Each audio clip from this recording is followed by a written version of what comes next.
Hello, this is Donna and welcome to DD Paper Crafts. In today's video we're going to make this gift box which consists of an outer case and 4 cake slice boxes which you can put treats in. This box was actually inspired by an image on Pinterest which was an advert for a Japanese tea company, and they'd used the boxes as such to contain the tea, and the decorative element here was in the shape of a fan. So let me show you how I've put it together.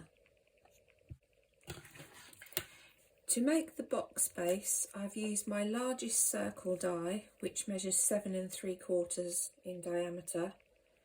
I've cut that into white cardstock, and then I've cut the circle down the middle to form the front and back of the box. To join the two pieces together, I've cut a piece of cardstock 7 3/4 by 2 1/8 inch. I've then scored along the 2 1/8 inch side at 1/2 inch along both sides.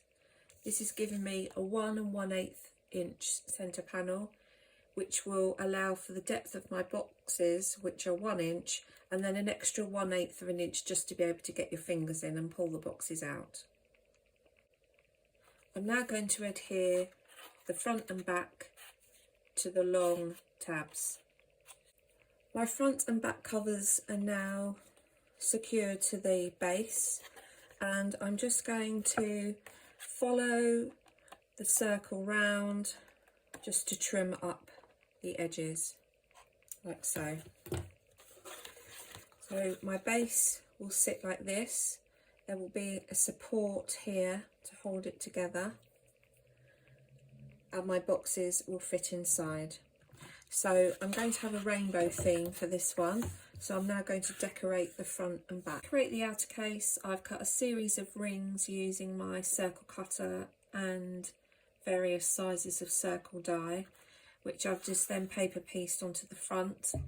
I've added a thin black strip along the bottom, A, because I think it makes the colours pop, but B, and probably more importantly, it hides a multitude of sins along this bottom edge here. On the reverse, I've just added a sticker from my stash. To support the box, I've cut a strip of card which is 3/8 of an inch wide by 2 inches. I've then scored at 1/2 inch on both sides along the 2 inch side. I've covered it in some washi, and I've just stuck it into the centre. This just then keeps these two pieces together. To calculate the size of the cake slice boxes, I've cut the 7 3/4 inch circle again in copier paper, which I've then folded in half again, like so, and folded in half again. This has shown me that I can fit 4 cake boxes in my chosen circle. These are the sizes of my segment, and therefore I'm going to start with a piece of card which measures slightly less than these measurements here, so that my 4 cake boxes will fit into the semicircle, allowing for a small support strut. For the base of my cake boxes, I'm going to use a 230 GSM card. This pad is actually from The Works. I've had it in my stash for some time. I do not think that it's available anymore. For the top and bottom of each box, you'll need 2 pieces which are 2 3/4 by 3 1/2, and along the 2 3/4 side, make a pencil mark at 1 3/8. We're then going to cut our triangle by cutting from the pencil mark down to the corners. Once I've cut the 2 triangles using the trimmer, I am going to lay them on top of each other just to make sure that they are both exactly the same size, because I want the cake box to be as neat as possible. I'm just going to trim the bottom edge here just to ensure that these both match. For the piece to go around the side, you need a piece which is 7.5 inches long by 2 inches, and along the 7.5 inch side you're going to score at 3 3/4, and along the 2 inch side you're going to score at 1/2 inch and 1.5 inches. And this middle section here is going to give us the 1 inch, which is the depth of our box. We're then going to fold and burnish along the score lines.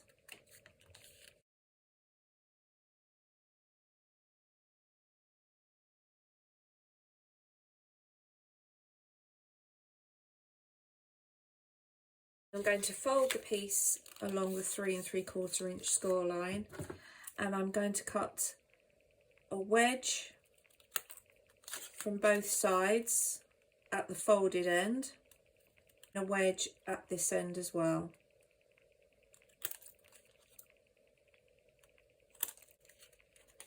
I'm then going to use my wet glue along the top edges to add my top and bottom of the boxes.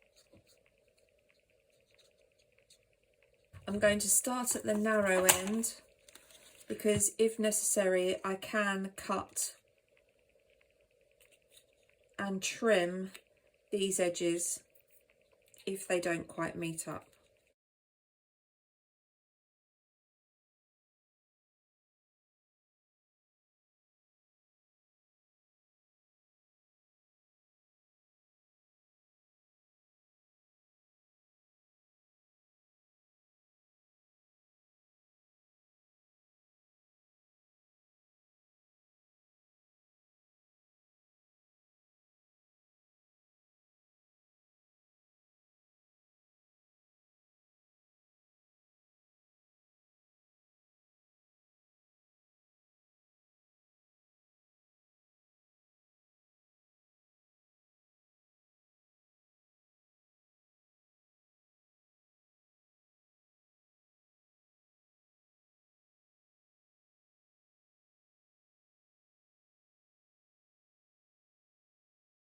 I've used my circle punch to cut a finger hole in one of the top sections.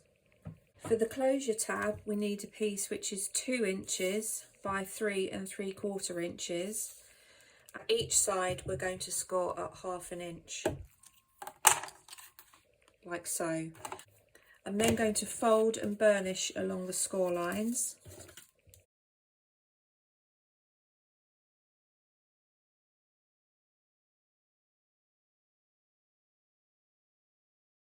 I'm going to start and cut a triangle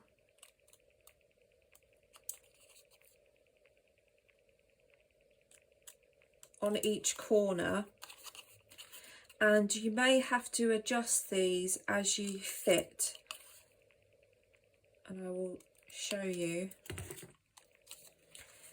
This tab here is going to adhere into here. You need to make sure that your tabs have enough cut away so that they're going to fit inside, and the same will happen on the side pieces here.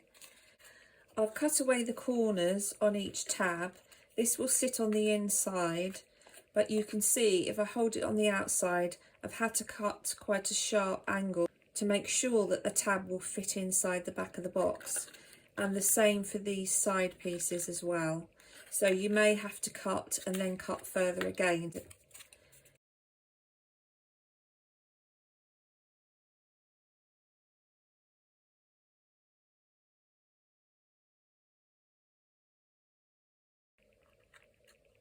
So I'm going to add this